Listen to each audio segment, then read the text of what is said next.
Bueno, comenzamos entonces con el último capítulo del curso de termodinámica, ¿verdad? Que sería el capítulo 6 para termodinámica mecánica, sería el capítulo 7 entonces para termodinámica general para ingenieros. En este capítulo es básicamente donde introducimos el concepto de entropía y creamos entonces una formulación matemática que se le conoce como el balance de entropía, que es parte de la segunda ley y lo vamos a estar acoplando con la primera ley. O sea, vamos a tener la primera y tanto la primera como la segunda ley de termodinámica van a estar entonces en juego aquí. ¿Sabe que se complica un poquito, pero se pone también interesante? Okay, vamos a ver qué es lo que pasa aquí. Bueno, hasta ahora lo que hemos visto es básicamente sistemas o ecuaciones donde nos dan el rendimiento máximo de ciclos termodinámicos y solamente ciclos termodinámicos cuando están interactuando entre dos reservas termales. En este capítulo vamos a introducir lo que se conoce como la desigualdad de Clausius, el corolario de la segunda ley que introduce el mismo, y de aquí, de esta desigualdad de Clausius, es que donde inicialmente sale el concepto de entropía y ya esta desigualdad es aplicable para cualquier ciclo y respectivamente si se interactúa con un cuerpo caliente o con dos cuerpos calientes, a diferencia de los corolarios establecidos en el capítulo anterior. ¿Okay? La desigualdad de Clausius inicialmente es lo que nos va a dar, ¿verdad?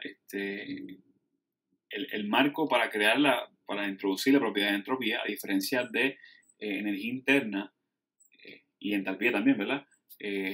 Entropía sí tiene definición matemática, donde energía interna no es así, ¿verdad? Sabemos que no. Entalpía sí, pero en energía no tiene definición matemática, ¿verdad? O derivación matemática, debo decir. La propiedad de entropía sí tiene derivación matemática y sale de la desigualdad de Clausius. Y de la misma desigualdad, que vamos a introducir ya mismito, pues entonces sale lo que se conoce como el balance de entropía, que es pues como que el análogo del balance de energía para el principio de conservación de energía, pero en este caso sería entonces para la segunda ley. ¿Okay? Boom, ahí está. Esta es la desigualdad de Clausius, que, by the way, tiene derivación matemática, está en los slides, pero no lo voy a estar cubriendo en detalle, ¿sabes? Lo pueden estudiar si quieren, ¿verdad? En su tiempo. Pero, pues, crearlo por fe, ¿verdad? Que esta que está aquí, ¿verdad? Es lo que se le conoce como la desigualdad de Clausius, ¿verdad? Tenemos una integral con este circuito que está aquí, que se le conoce como una integral cíclica de un diferencial inexacto de Q sobre T. Hay una B por aquí, dice que tiene que ser menor o igual a 0. ¿Qué es lo que significa esto? Bueno, primero que nada, este diferencial inexacto de Q es básicamente la forma diferencial de transferencia de calor, ¿verdad? Que no tiene un diferencial típico porque como no es propiedad de la materia, ¿verdad? Como no es propiedad de la materia, pues entonces no se le pone un diferencial regular. Cuando lo integramos, si integramos una cantidad de propiedad, por ejemplo, energía interna, tenemos un du. Si integramos du, pues básicamente me queda un cambio en energía interna. En el caso de transferencia de calor, al igual que trabajo, que no son propiedad, cuando lo integramos, básicamente lo que sale es el trabajo o la transferencia de calor, porque esta cantidad ya de por sí es un proceso. Por eso es que esas cantidades que no son propiedades, para poder diferenciarlas de las cantidades que son propiedades en un integral o en forma diferencial, se le pone un diferencial inexacto para las cantidades que no son propiedades y un diferencial regular, ¿verdad? Para las cantidades que sí son propiedades. Anyways, esto que está aquí representa la transferencia de calor en la parte del límite donde estamos evaluando la transferencia de calor en un ciclo, ¿verdad? T es básicamente la temperatura absoluta. En el límite donde está ocurriendo la transferencia de calor, esa B que está en ese sub B, ¿verdad? Que está ahí abajito de estos paréntesis que están aquí, es básicamente que estamos evaluando esta cantidad que está aquí, ¿verdad? En los límites del sistema, ¿verdad? Donde hay transferencia de calor. Y la integral cíclica, básicamente lo que dice es que estás integrando esa cantidad por cada límite donde ocurre transferencia de calor en cada proceso del ciclo. Básicamente, lo que te dice esta ecuación es que toda esta integral tiene que ser menor o igual a 0. por qué esto es importante? Bueno, antes que te la diga sin matemáticas, ustedes lo pueden ver en su tiempo. ¿Por qué esto es importante?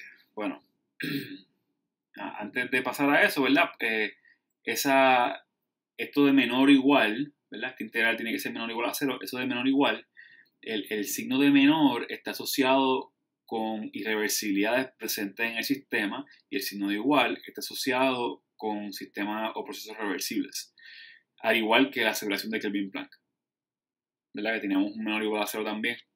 Entonces, ¿qué pasa? Si yo escribo esta expresión específicamente para procesos que son internamente reversibles, pues terminamos entonces con una ecuación como esta, donde el integral, la desigualdad de Clausius se reduce a esto que está aquí, ¿verdad? La integral cíclica de Q sobre T internamente reversible es igual a 0, pero obviamente para procesos internamente reversibles. ¿Y por qué esto es importante? Bueno, esto es importante porque uno de los corolarios de la definición de propiedad como tal, es que cualquier cantidad que durante un ciclo el cambio siempre es 0, pues entonces debe ser una propiedad. O sea, ¿qué quiero decir eso, verdad? Vamos a suponer que tenemos aquí un sistema cilindro-pistón, ¿verdad? Que estamos inicialmente en un volumen inicial, pasamos por un proceso, se expande el volumen y llegamos otra vez a el volumen inicial. Y empezamos nuevamente. O sea, básicamente como si fuera un ciclo. Si yo evalúo la integral cíclica del diferencial de volumen, pues entonces esto me queda que es el cambio de volumen del ciclo entero, ¿verdad? Porque integral me está diciendo que los límites de evaluación básicamente es el inicial menos el final, pero el inicial menos el final del volumen, del ciclo, perdón, tiene que ser el mismo, ¿verdad? O sea que es igual a 0. Lo mismo ocurre en el balance de energía de los ciclos, ¿verdad? Que el cambio de energía del ciclo es igual a 0. Pues lo mismo ocurriría para el volumen, porque tanto el volumen como la energía son propiedades de la materia. ¿Qué pasa?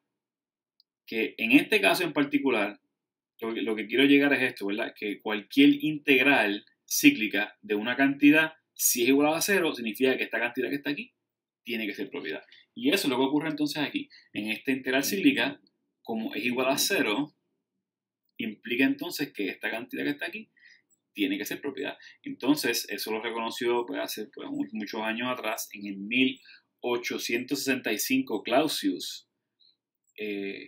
reconoció que esta cantidad aquí para procesos reversibles tenía que ser propiedad y le llamó entonces entropía, ¿verdad? Ok, perfecto. Cuando digo que tiene, por eso es que digo que tiene derivación matemática, porque sale de la desigualdad de Clausius, que fue que se reconoció que esta cantidad que está aquí es una propiedad, ¿verdad? Y se le conoció entonces como entropía, ¿verdad? Que en este curso lo representamos con la letra S. ¿Okay? Letra S. Sin embargo, esto es igual a 0, ¿verdad? Para un ciclo, pero no significa que para un proceso de A a B es igual a 0. O sea, es igual a 0 en el ciclo completo, al igual que energía, al igual que el volumen en un ciclo. Pero cuando es un proceso de un punto A a un punto B, pues no tiene que ser entonces igual a 0. O sea que entonces podemos definir de forma diferencial la entropía de S, ¿verdad? Donde S sería entropía, debe ser igual al diferencial inexacto de Q sobre T para procesos que son internamente reversibles. Si integramos en ambos lados de la ecuación, pues me queda entonces que el cambio de entropía es igual al integral del diferencial inexacto de Q sobre T. Obviamente, en el límite de que estamos bregando con procesos que son internamente reversibles. Donde esta entropía, ¿verdad? S, tiene unidades de kilojulios entre Kelvin, como puedes ver, ¿verdad? Kilojulios, transferencia de calor, temperatura Kelvin, ¿verdad? Si estamos bregando con entropía específica, que también vamos a bregar esto un poquito más adelante, ¿verdad? Pues tenemos unidades de kilojulios entre kilogramos Kelvin, sistema internacional, kilojulios entre kilomol Kelvin, cuando estamos bregando en base a moles, y BTU Rankine sería entropía como tal, entropía específica, sistema inglés, BTU libras Rankine o BTU libras mol Rankine, ¿verdad? O sea que tiene unidades similares al calor específico en términos de entropía específica. Ok, pero está chévere esto, ¿verdad? Que salió de una ecuación, de una desigualdad de Clausius, que se ve hacer algo medio raro, ¿verdad? ¿Dónde salió eso? Pero, ¿verdad? ¿Para qué yo uso esto? ¿Sabes? ¿Qué es lo que representa la entropía? Bueno, Antes de intentar definir lo que es entropía, podemos explicar un poquito esa ecuación, ¿verdad? Esta ecuación da un poquito más allá de lo que uno piensa, ¿verdad? Porque si yo rearreglo esta ecuación y despejo para la transferencia de calor, pues me queda entonces que para un proceso internamente reversible, el diferencial en exacto de Q tiene que ser igual a TdS. Pero si integramos en ambos lados de la ecuación, pues me queda entonces que la transferencia de calor en un proceso internamente reversible debe ser igual a la integral de TdS. Y esto es interesante porque fíjate, ya tengo una ecuación nueva para buscar transferencia de calor. En este caso solamente es para procesos reversibles, pero como saben ya, los procesos reversibles son bien útiles en ingeniería, ¿verdad? Porque nos dan un norte, ¿verdad? Como lo mejor que puede ser un proceso o un sistema. Por tal razón, esta ecuación tiene que ser valiosa, ¿verdad? Porque tenemos una forma nueva de buscar transferencia de calor para este tipo de sistemas. Y en adición se parece un poquito a esto del trabajo, ¿verdad? ¿Te acuerdas de la ecuación de trabajo? Para procesos de expansión, compresión, ¿verdad? Sabemos que el trabajo es igual a la integral de presión por el diferencial de volumen. ¿Se acuerdan de esto? ¿Verdad? Esto es importante. Entonces, habíamos dicho que con esta integral, en una gráfica de presión y volumen, el trabajo era el área bajo la curva. Pues lo mismo ocurre la transferencia de calor en una gráfica de temperatura y entropía, que vamos a estar viendo estos diagramas de vez en cuando. El diagrama de temperatura y entropía, el área bajo la curva, pues representaría entonces la transferencia de calor. O sea que también lo podríamos en teoría sacar gráficamente, ¿verdad? Para procesos internamente reversibles. Y en el caso, ¿verdad? En el límite donde la transferencia de calor, en el límite que ocurre, perdón, cuando la temperatura es constante, en el límite donde ocurre transferencia de calor, pues entonces puedo sacar T fuera de integral y me queda que la transferencia de calor para un proceso internamente reversible es igual a T por delta S. ¿Okay? O sea que ya tenemos una herramienta nueva aquí para buscar transferencia de calor. Pero otra vez, que es entropía. Esto es un concepto pues, es complejo y la verdad es que no tiene una definición formal. ¿Okay? Al igual que la energía interna, pues la energía realmente tampoco tiene definición formal como habíamos visto al principio del curso, pero como también habíamos mencionado, no hace falta tener una definición formal para tú poder utilizar el concepto de energía, ¿correcto? Hemos usado el concepto de energía a través de todo el curso sin tener realmente una definición formal. Y lo mismo ocurre con entropía. Entropía tampoco tenemos definición formal, pues tampoco hace falta para poder utilizarla. Entonces, ¿de dónde fue que salió este revolú, verdad? De desorden, ¿verdad? Porque entropía como que la asociamos con desorden. Bueno, es un poquito más complejo que eso, pero sí, entropía, aunque no todavía estamos entendiendo el concepto de entropía y no entendemos a cabalidad, al igual que energía, sí lo podemos ver como una medida de desorden molecular. ¿Okay? Que lo que quiero decir, ¿verdad? Quiero decir que el sólido, por ejemplo, como las moléculas están mayormente inmóviles, están vibrando unas con respecto a las otras, ¿verdad? Pero no se están moviendo libremente, pues tiene en teoría menos desorganización molecular que el líquido, ¿verdad? Que se puede mover más libremente, y que el gas, que se mueve pues mucho más libremente que en el líquido, ¿verdad? Porque las interacciones, ¿verdad? Aquí entre las moléculas es mínima y en gases ideales simplemente se ignora que en comparación con los líquidos, y los líquidos pues tienen mucho menos interacciones, ¿verdad? Entre las moléculas que el sólido. O las interacciones son más débiles, debo decir, ¿verdad? Entonces, pues la entropía se mueve en esta dirección con respecto a los diferentes estados de la materia. O fases, debo decir. Sólido a líquido a gas va aumentando la entropía en esta dirección porque va aumentando, ¿verdad? Ese desorden molecular. Y se ha visto eso con el tiempo, cuando se va calculando la ecuación la propiedad de entropía, que vamos a ver después, que se calcula realmente, esto no se mide, esta propiedad se calcula. Cuando se va calculando, pues se observa que aumenta la entropía en esta dirección y se interpreta entonces que pues aumenta el desorden también a nivel molecular, así que lo visualizamos, ¿verdad? Como una medida de desorden molecular.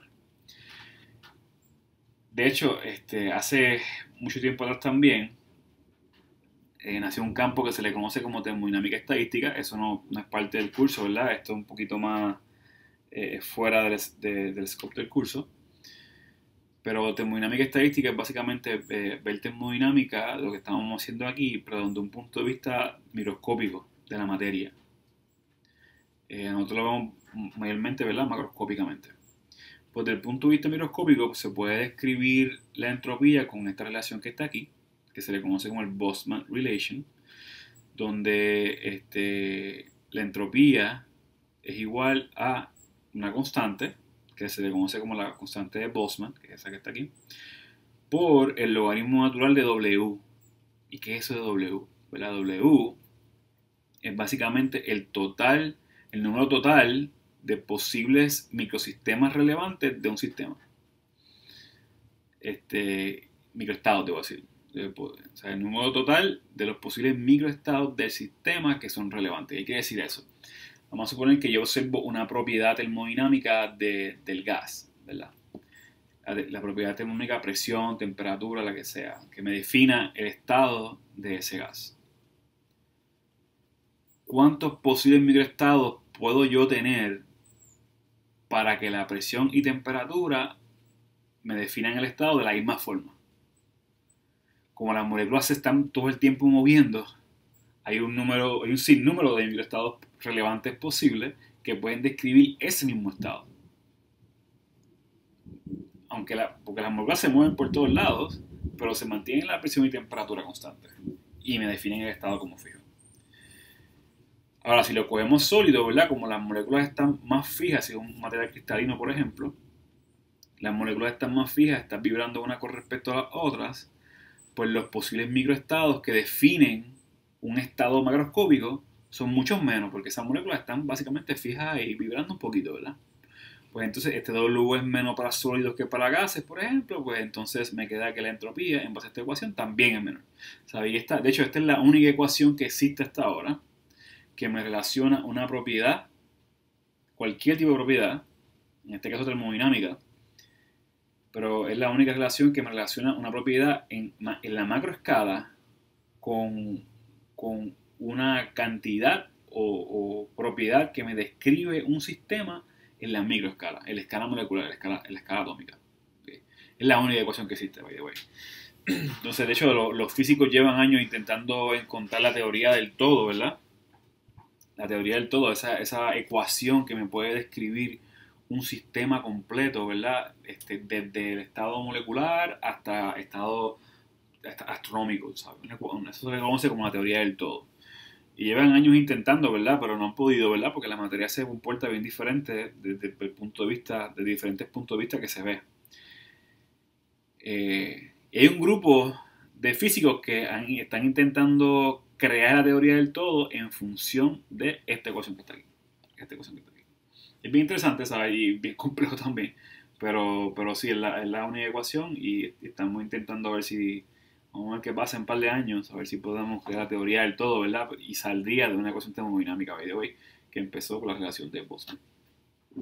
Anyways, esta ecuación no la vamos a usar en el curso, pero es para un poquito de background historia, que relaciona entonces lo que se le conoce como entropía, que se relaciona al desorden molecular. Vamos a ponerlo así. Bueno, pues entonces, ¿cómo usamos entropía? ¿Cómo la buscamos? ¿Y cómo finalmente lo usamos? Bueno, vamos a primero a enseñarte cómo buscar propiedades de entropía, que siempre han estado ahí, ¿verdad? Lo que pasa es que siempre, pues nunca le hemos hecho caso. Y después vamos a desarrollar unas ecuaciones, ¿verdad? Que se le conoce como el balance de entropía y lo vamos a integrar finalmente con el balance de energía para ver el sistema de una manera más completa, ¿verdad? Para poder entonces eliminar las deficiencias que tiene el balance de energía que habíamos discutido en el capítulo pasado. Bueno, pues entonces, en el caso de agua y refrigerantes, ¿verdad? Agua y refrigerantes, pues entonces básicamente es lo mismo que todo lo que hayamos hecho. Si estamos bregando con vapor sobrecalentado, por ejemplo, pues simplemente con presión y temperatura, pues lo podemos buscar, ¿verdad? O sea, en el caso de las tablas del libro de mecánica, ¿verdad? Que es el libro de Moran Shapiro, bueno, et al, porque son varios más, es de la tabla a la A2 a la A18, dependiendo de las sustancias. En el caso del libro de la ingeniería de termodinámica general, pues el desengelan bols, no sé cómo se dice eso, de la A4 a la A13, ¿verdad? Si podemos, en el caso, por ejemplo, si fuera agua, a esta presión y temperatura, pues yo podría entonces buscar la entropía que está directamente tabulada. Y está tabulada siempre como, ¿verdad? Como está tabulado siempre en energía interna específica y entropía específica. Aquí tenemos entonces entropía específica. Mira aquí los julios entre kilogramos Kelvin, las unidades te lo dice. Si estamos en cambio de fase, pues usamos la ecuación de SF igual a la calidad por SFG. Y si estamos en líquidos, pues usamos entonces, aproximamos la entropía a SF, la temperatura. Básicamente, cuando estamos bregando con aguas refrigerantes, no cambia nada, simplemente lo que hay que buscar es entropía. Y that's it. Vamos a ver que para sólidos y para gases ideales, pues es un poquito diferente. Pero para líquidos, líquido, cambio de fase, vapor sobrecalentado, en agua refrigerante, ¿verdad? Porque eso es lo que tenemos en nuestras tablas. ¡Pum! Aquí está, lo mismo. Este es un ejemplo de la tabla A2, ¿verdad? Donde para agua como cambio de fase, ¿verdad? En función de temperatura, pues tenemos entonces SF y SG. Y está. Con esto es suficiente para buscar propiedades dentro de la zona de cambio de fase. En el caso del libro de Sengel, pues de la tabla, sería la tabla 4, la misma que la tabla A2 para el libro de Morán, donde tenemos también SF y SG en función de temperatura y también tenemos SFG, que es la diferencia, ¿verdad? Aritmética entre SF y SG, ¿verdad? Gráficamente, vamos a estar bregando con gráficas nuevas. Tenemos la gráfica de temperatura y entropía. Esta la vamos a usar de vez en cuando, ¿verdad? Específicamente, bueno, no es tanto, ¿verdad? No es tanto que vamos a estar bregando con ella, pero vamos a bregar con ella así un poquito. Específicamente cuando bregamos con ciclos de Carnot en este capítulo de entropía. Y también tenemos el diagrama de Molière, que es el diagrama de entalpía y entropía. Y los dos tienen este no lo vamos a ver mucho en termo 1, se ve un poquito más en termo 2 para la gente de mecánica. ¿Okay? Pero quería mostrarle esto porque tiene información importante también. Por ejemplo, en el diagrama de temperatura y entropía, yo puedo ver los procesos isentrópicos claramente. ¿Qué significa eso de proceso isentrópico? Bueno, un proceso isentrópico básicamente es que el cambio de entropía es cero, ¿verdad? Aquí tengo que ese delta S es igual a cero. ¿Y por qué eso es importante? Bueno, si se acuerdan, si estamos hablando de un proceso que es internamente reversible, pues habíamos dicho que la transferencia para un proceso reversible era igual a la integral, ¿verdad? De TdS. Si el diferencial de entropía, si el cambio de entropía es cero, pues entonces el diferencial de entropía es igual a cero y me queda entonces que la transferencia de calor es cero también, ¿verdad? Transferencia de calor es cero. O sea que ya sabes que en un proceso entrópico que se ve claramente en este diagrama, ya sabes automáticamente que aquí también Q es cero. Q es cero. Bueno, Q de un proceso internamente reversible, ¿verdad? Y eso pues añade un poquito de valor, ¿verdad? Porque la transferencia de calor en la gráfica de presión, volumen específico, temperatura, volumen específico o presión y temperatura, nunca se podía ver esto, pero ahora sí. Y el diagrama de Molière tiene información interesante, ¿verdad? Porque yo puedo ver, por ejemplo, en este proceso de proceso 1 al proceso 2, yo puedo ver un cambio de entalpía y también puedo ver un cambio de entropía. El cambio de entalpía se relaciona a qué? Esto se relaciona al trabajo en procesos que son como turbinas, motores, compresores, bombas. Yo relaciono el trabajo, ¿verdad? Generado o consumido en base a este cambio de entalpía. ¿Verdad? ¿Te acuerdas del balance de energía de sistemas abiertos? Si estamos en steady state, ¿verdad? Que típicamente es lo que estamos trabajando, cuando estamos en steady state, pues me queda entonces que el trabajo es igual al flujo de masa por el cambio de entropía la mayoría de las veces, ¿verdad? Si decimos que es adiabático y que el cambio de energía cinética y potencial es insignificante. Pues este delta H se relaciona al trabajo generado o consumido, dependiendo del sistema que estés trabajando. Este cambio de entropía, pues lo asocio entonces con ¿qué? Con la transferencia de calor, ¿verdad? La transferencia de calor. La transferencia de calor del sistema. ¿Y qué más? Bueno, vamos a ver después que también se puede asociar con entropía generada, pero eso lo vemos después. La cuestión es que pues, da un poquito de información interesante ver una grafía como esta, pero esta no la vamos a estar bregando mucho en Termo 1, así que, bueno, en esta clase, así que relax. ¿De dónde es que sale la propiedad de entropía? ¿Sabe cómo la medimos? Bueno, la realidad es que no la medimos. La entropía no se mide, al igual que la energía interna no se mide. Son propiedades que son calculadas, ¿ok? Calculadas de propiedades conocidas como presión, volumen específico, y temperatura. ¿Y cómo hacemos esto? Bueno, vamos a empezar considerando un sistema simple compresible, que un sistema simple compresible es como si fuera un sistema cilindro-pistón, donde la sustancia es pura y está pasando por un proceso que es internamente reversible, ¿verdad? Un proceso internamente reversible. En este caso, si el cambio en energía cinética y el cambio en energía potencial es igual a cero, ¿verdad? En ese límite, ¿verdad? Para manejar las ecuaciones es un poquito más fácil decirle eso por el momento. Pues entonces el balance de energía se reduce a algo como esto, ¿verdad? Donde pues, Q1W es igual a delta U, pero si lo pongo en forma diferencial, pues me queda entonces que el diferencial inexacto de Q es igual a du más el diferencial inexacto de W. Pero ¿qué te refiero, verdad? Que tenemos cantidades que no son propiedades, tienes el diferencial inexacto, y cantidades que son propiedades, pues tienen el diferencial total.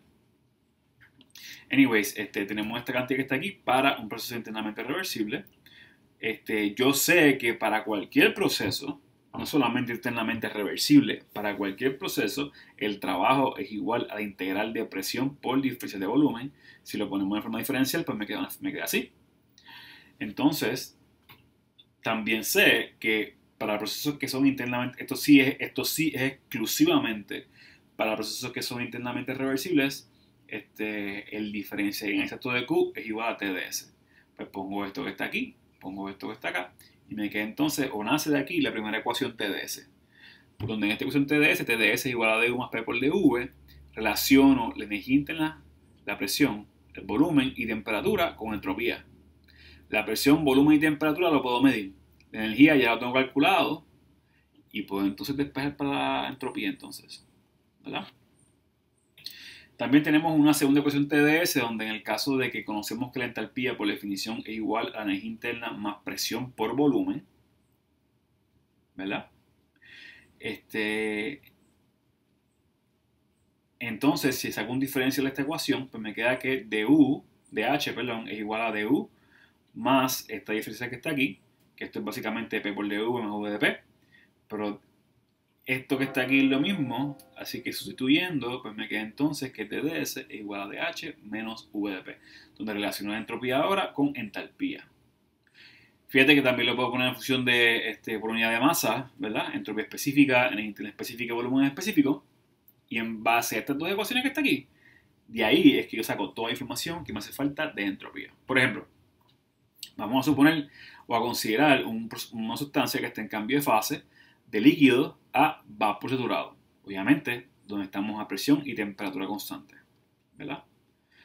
Entonces, bueno, uno de los dos, ¿verdad? Si uno de los dos es constante, pues también el segundo tiene que ser constante.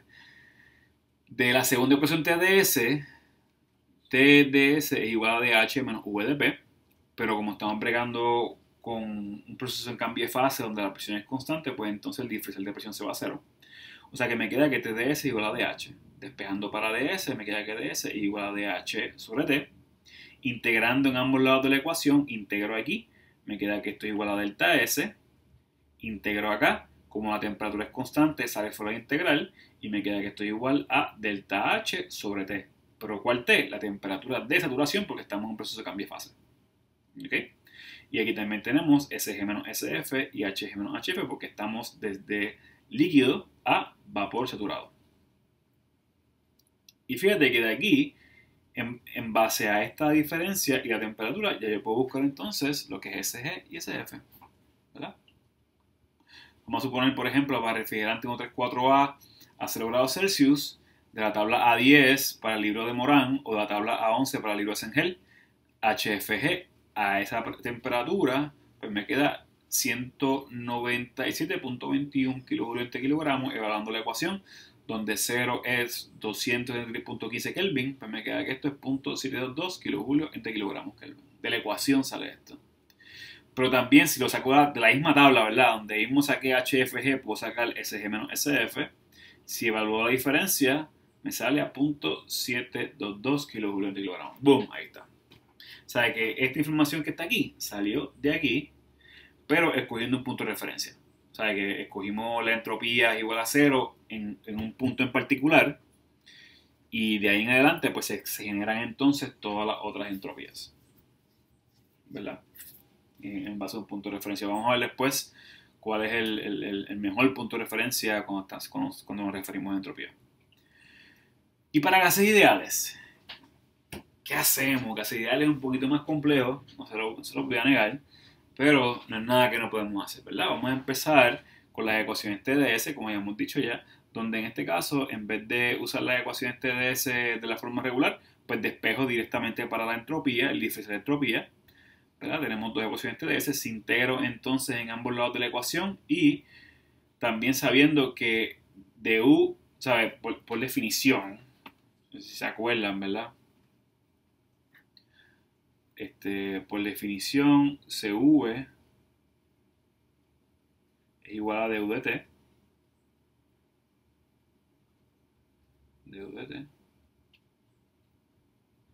Y CP era igual entonces a DH, esto es por definición. Fíjate que en este caso, como es tanto la entalpía como la energía interna específica son funciones exclusivas de temperatura, pues entonces la derivada parcial se convierte en derivada total, ¿verdad? Antes era una derivada parcial, la definición como tal. Lo convertimos en derivada total, y despejando para du me queda aquí igual a CV de t, despejando para dh me queda aquí igual a CP de t, introduciendo esto en esta ecuación e integrando, me queda algo como esto. Entonces el cambio de entropía es igual a integral de CV de t sobre t más r por el logaritmo natural de V2 sobre V1, donde esa r es la r particular del gas. O sea, esta no es la r universal, perdón, es la r particular. ¿Cómo yo sé eso? Por las unidades.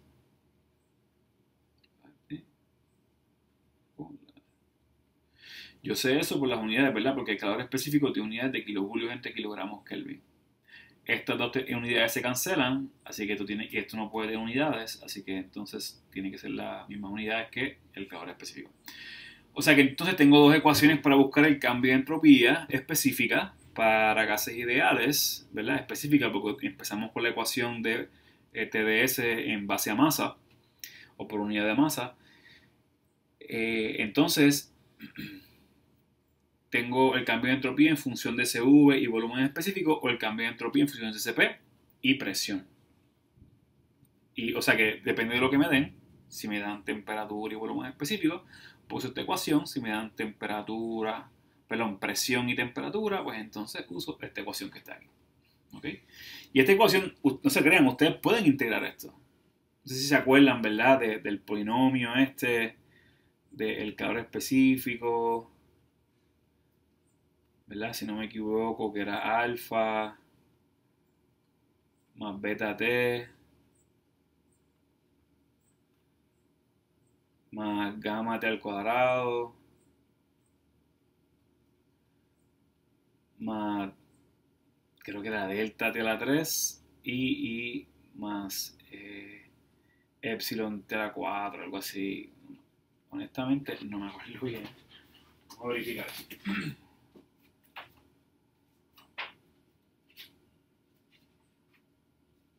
Boom, así es mi toque. Dependiendo del libro, en el libro de mecánica es CP sobre R, en el libro de Sengel es CP, pero es la misma ecuación. Donde tengo esto aquí, y esto yo lo puedo integrar fácilmente. O sea, lo divido entre t y lo integro fácilmente, ¿verdad? Esto me queda como un logaritmo y esto me queda como un polinomio. Boom, eso lo podemos hacer. Y si tenemos CP, tenemos CV también, ¿verdad? Porque sabemos que CP es igual a CV más R, ¿verdad? CV más R. O sea que si tengo uno, tengo el otro. Pero yo sé que ustedes no quieren estar integrando, ¿verdad? Yo sé que eso a ustedes pues no le llama mucho la atención.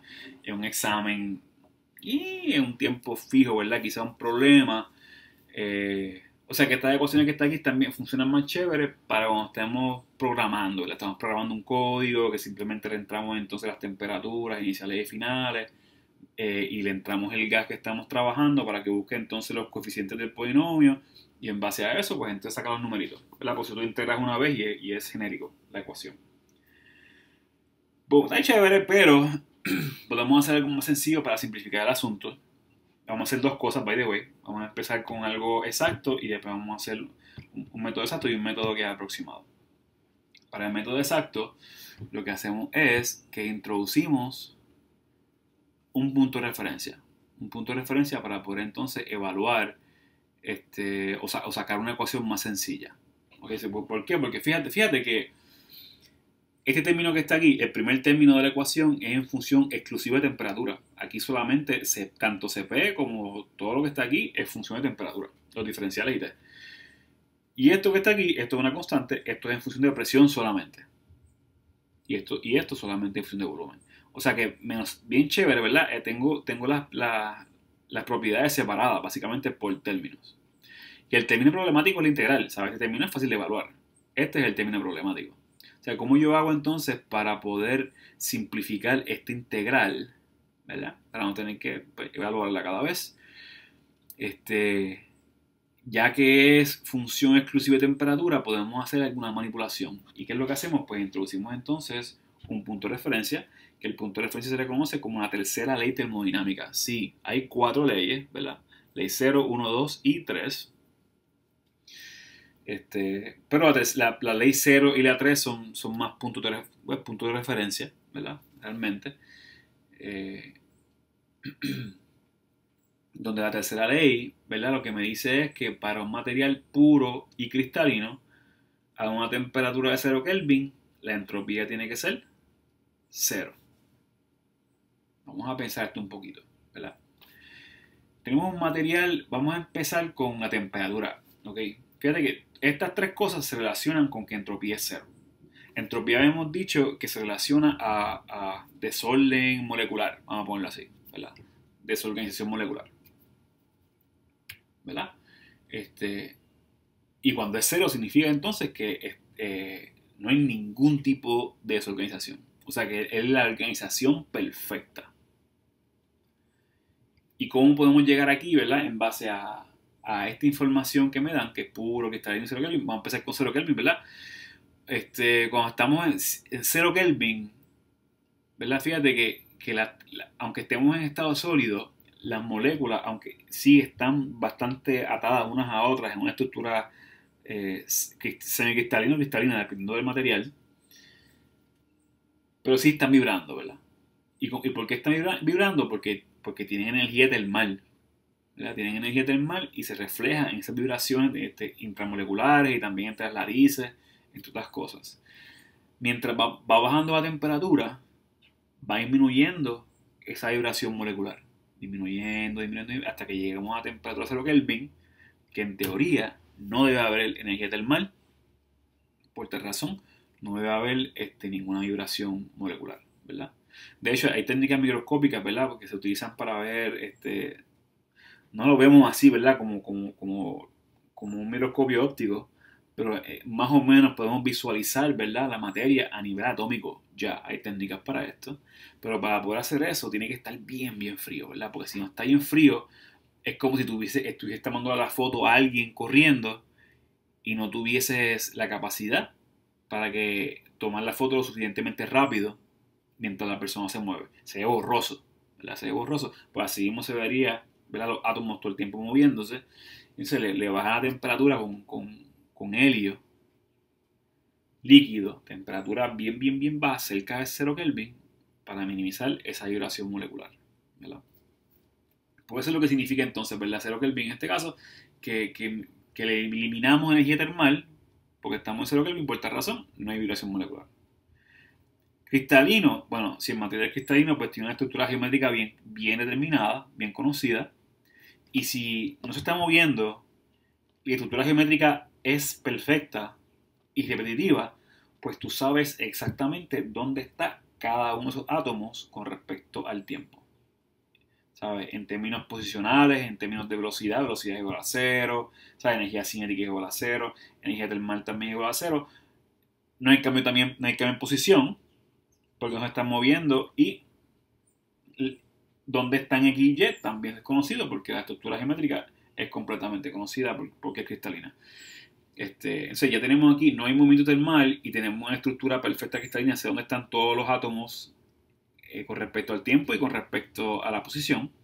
Y cuando es pura, significa que no hay impureza dentro del material, o sea que, porque las impurezas no están en lugares, no siempre están en lugares exactos, ¿verdad? Así que una impureza que esté en un lugar aleatorio, pues entonces me introduce una incertidumbre de dónde es que están todos todos los átomos de la materia, ¿verdad? Por la impureza. O sea, por eso es que entonces tiene que ser un material puro, cristalino y temperatura 0 Kelvin, pues entonces la entropía es cero. Eso significa, eso es básicamente lo que se resume la tercera ley de termodinámica. Y es un punto de referencia y lo invocamos para este ejercicio, donde en este caso yo voy a decir que voy a evaluar, ¿verdad? Este integral que está aquí, integral de T1T2, CP, dT, pero la temperatura 1 lo voy a escoger con una temperatura igual a 0 Kelvin. ¿Ok? ¿Qué significa esto aquí, ¿verdad? Pues si estamos bregando con un material puro y cristalino y la temperatura 1 es 0 Kelvin, pues entonces eso significa que esta entropía que está aquí se va a cero. Se va a cero. Esto es un cero. ¿Ok? Pues entonces, ¿qué pasa? También vamos a tomar como punto de referencia de que la presión es una atmósfera tanto en el estado inicial como en el estado final. Y en el estado final, la temperatura es T, cualquier temperatura. La presión es la misma, ¿verdad? Pero la temperatura es T. ¿Qué pasa cuando la presión es la misma? Si la presión 1 y la presión 2 son iguales pues, en este ejercicio de punto de referencia, ¿verdad? En donde invoco la tercera ley termodinámica, pues también esto que está aquí es igual a 0. Tengo esto que es igual a 0 porque las presiones son iguales, porque la escogí como parte del punto de referencia. Y esto también es 0 porque la escogí 0 como la temperatura inicial. Se me queda entonces que esta entropía es igual a la integral de 0 a t, Cp de t sobre t. Algo así como esto. Y esto que está aquí realmente, ¿para qué yo quiero esto, verdad? Bueno, yo quiero esto porque me doy cuenta que esta entropía en base al punto de referencia por la tercera ley termodinámica es función exclusiva de temperatura, porque Cp solamente depende de temperatura para gases ideales y estos dos pues también, obviamente. Y esto que está aquí no va a ser mi entropía como tal, es una entropía en base a un punto de referencia bien específico y por eso lo identificamos como S super 0. S super 0. Y esta S super 0 que está aquí, ¿para qué yo quiero esto? Bueno, porque si yo rompo entonces esta integral de t a 0 y de 0 a t, o de t1 a 0 y de 0 a t2, rompo integral en 2, pues entonces sustituyendo un término como este, pues termino con una ecuación como esta, ¿verdad?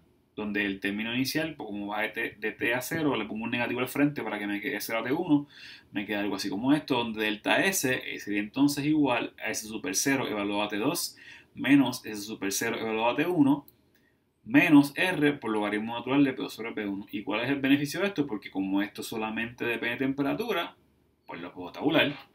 Y tenemos una cantidad que es tabulada y no tengo que integrar entonces, simplemente con saber temperatura, pues busco entonces lo que es S super 0 a la temperatura 1 y a la 2, y entonces evalúo la ecuación y con esto tengo entonces el cambio en entropía. Usamos esta ecuación que está aquí para la tabla A22 para el libro de Morán o tabla A17 para el libro de Sengel. Esto es solamente para aire como ideal. ¿Okay? Porque aire es la única el único sustancia que te da las propiedades para gases ideales en unidad de masa, no en base a moles. O sea que esto que está aquí es para aire, en ambos libros. Y tenemos una ecuación diferente, ¿verdad? Pero la misma ecuación, ¿verdad? Pero fíjate que tiene una rayita arriba, ¿verdad? Lo que significa es que esto que está aquí me lo va a dar finalmente en kilojulios entre kilogramos Kelvin. Esto va a ser en unidades de kilojulios entre kilogramos Kelvin. Es la unidad de entropía en base a masa. Y esta otra ecuación pues me va a dar la entropía. Estos son para otros gases como gases ideales, como CO2, N2, CO, agua. Y esto va a estar entonces en kilojulios entre kilomol Kelvin. ¿Verdad? Esto solamente, pues, te estoy poniendo solamente, ¿verdad?, las unidades de sistema inglés, perdón, internacional, pero pues, tenemos las análogas para el sistema inglés. Y esto sería entonces para la tabla A23 para el libro de Morán o la A18 o la A25 para el libro de Sengel. Fíjate que aunque esta cantidad que está aquí, ese super cero, es función de temperatura, el cambio de entropía, ¿no? Pues el cambio de entropía depende de temperatura y presión. A diferencia de energía interna y entalpía específica para gases ideales, que los dos dependen solamente de temperatura, entropía no es así. ¿Okay? Entropía depende de temperatura y presión, o temperatura y volumen, ¿verdad? Que con la ecuación de gases ideales pues lo podemos convertir a presión. Entonces, una cosa bien importante, ¿verdad? No podemos buscar entropía en un estado en particular. Si estamos bregando con aguas refrigerantes, yo puedo buscar la entropía en un estado en particular para aguas refrigerantes. Pero para gases ideales solamente puedo buscar el cambio en entropía. No puedo buscar entropía en estado 1 o en estado 2. ¿Okay? Solamente puedo buscar el cambio de entropía. Y esto va a ser importante cuando estemos bregando con sistemas abiertos que tengan números de entrada y salida que son impares. Eso lo vamos a ver un poquito más adelante. ¿Okay? O sea que para gases ideales la entropía no depende solamente de temperatura, depende de temperatura y presión o temperatura y volumen específico. Okay, esto es un ejemplo de la tabla 22, donde estamos bregando, ¿verdad?, para aire como gas ideal, donde en función de temperatura, mira aquí, ese es super cero, en kilojulios entre kilogramos Kelvin. En el caso de otros gases, pues sería entonces kilojulios entre kilomol Kelvin, o BTU entre libras mol Rankine, ¿verdad?, sistema inglés. Y este es un ejemplo de la tabla 17 para el libro de Sengel, donde otra vez en función de temperatura tenemos el super cero. ¿Okay? Fíjate que si por alguna razón yo puedo conseguir ese super cero, vamos a suponer que por alguna razón me den o pueda conseguir de otra forma que vamos a poder hacerlo, conseguir este cambio de entropía, yo pudiese despejar para ese super cero o el T1 o el T2. Si tengo ese super cero, también tengo temperatura. O sea que yo puedo fijar un estado de esta forma. ¿Okay? O sea, por lo menos buscar la temperatura con la entropía super cero. Esto no es entropía, esto se usa para buscar el cambio de entropía para gases ideales. Esa es la ecuación exacta. ¿Cuál es la aproximada? Bueno, la aproximación sería simplemente sacar el calor específico fuera de integral como si fuera promedio, como si fuera constante, ¿verdad? Como habíamos hecho antes para el cambio de energía interna específica y para el cambio de entropía específica. Y entonces evalúo la ecuación, ¿verdad? Pero en función de CP o CV promedio, ¿verdad? Donde habíamos dicho, bueno, para refrescar la memoria, que eso es CP, CV promedio. Bueno, CP promedio, CP promedio es igual a CP evaluado a, no multiplicado por, es evaluado a temperatura 2 menos CP evaluado, menos, más CP evaluado a temperatura 1 sobre, o sea, el promedio aritmético, literalmente. Así que esto ustedes lo pueden hacer fácilmente. Y lo mismo aplicaría entonces para CV. ¿Okay? Esto hay que hacerlo, ¿verdad? Para cada proceso. Vamos a suponer, ¿verdad?, que para gases ideales, con calor específico constante, que queremos buscar el cambio en entropía específica para un gas ideal, pasando por un proceso donde la temperatura inicial son 300 Kelvin, presión inicial es 1 bar, temperatura final son 400 Kelvin y presión final es 5 bar. ¿Okay? ¿Cómo hacemos eso? Bueno, tenemos dos formas. Tengo aquí puesta la forma aproximada. Voy a hacer la mano la forma exacta. Delta S entonces va a ser igual a CP promedio, ¿verdad? Vamos a ponerlo por aquí para que no se me confundan. CP promedio por el logaritmo natural de T2 sobre T1 menos R, donde esté la R, si estamos bregando con aire, pues entonces esté la R particular de aire por el logaritmo natural de P2 sobre P1, ¿verdad? Donde R los tengo, las presiones los tengo, las temperaturas también los tengo, me falta buscar lo que es el calor específico promedio, ¿verdad? Donde cuando estamos bregando con donde hay un cambio en temperatura pequeño, pues podemos aproximar esto, ¿verdad? Cuando digo cambio en temperatura pequeño, lo que me refiero es que no hay 2000, 3000 Kelvin de diferencia, ¿sabes? Que no hay 5000 grados, ¿sabes? 4000 grados de diferencia de un estado inicial y final, porque ahí se introduce un error significativo al hacer este método aproximado. Pero 100, 200, yo creo que hasta 1000 Kelvin o 1000 Rankine estamos bien en términos de cambio en temperatura para este tipo de procesos. De la tabla A20 para el libro de Morán o A2B para el libro de Sengel, ¿verdad? Donde aquí tengo las dos.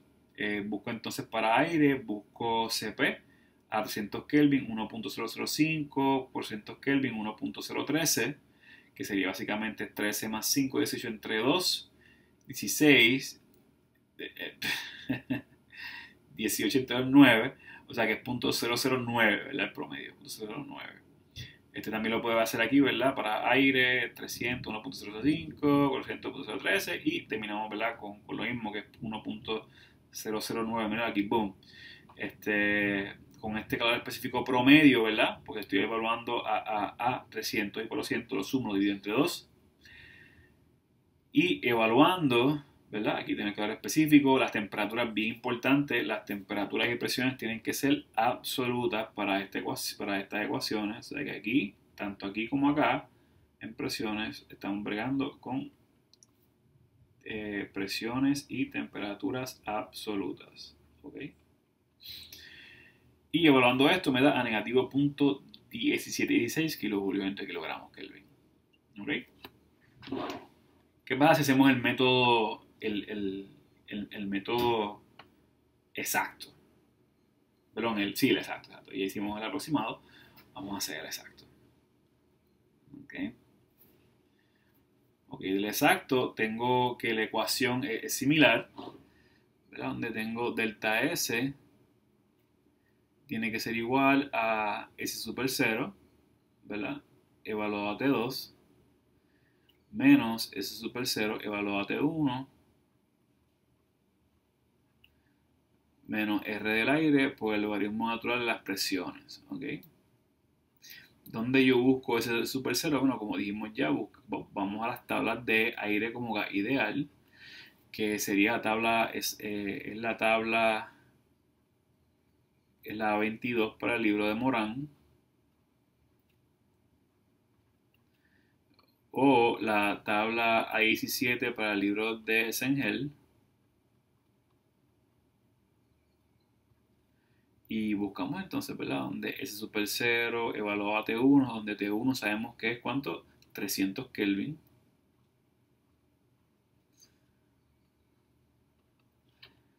¿Verdad? Y también tengo que buscar entonces ese super cero evaluado a temperatura 2, que es 400 Kelvin. Y como son números bien bonitos, ¿verdad? No tenemos que interpolar ni nada, gracias a Dios. Y si vamos a las tablas, ¿verdad? Esta es la tabla A22, ¿verdad? Donde en 300 Kelvin, ese super cero, 1.7023 y 400 Kelvin, 1.99194. En la tabla 17, pues lo mismo, ¿verdad? Exactamente los mismos números, 1.7023 y por cientos Kelvin, 1.99194. ¿Okay? Entonces, poniendo estos numeritos aquí sería 1.7023 y 1.99194, esto es kilojulios entre kilogramos Kelvin. Pues entonces evaluamos esto rapidito, 1.99194 menos 1.7023. Todo esto, las unidades son importantes, gente, no se olviden de las unidades, kilojulios entre kilogramos Kelvin, porque te dice si estás bien o estás mal, menos la R del aire, que la R del aire es .287, no lo sé de memoria, kilojulios entre kilogramos Kelvin. Fíjate que las unidades son las mismas por el logaritmo natural de 5 sobre 1, ¿verdad? Se me cancelan los bares. 5/1. Evaluando esto, pues me da ¿cuánto me da eso? Me da negativo 0.1720 kilojulios entre kilogramos Kelvin. Bueno, este es el método exacto.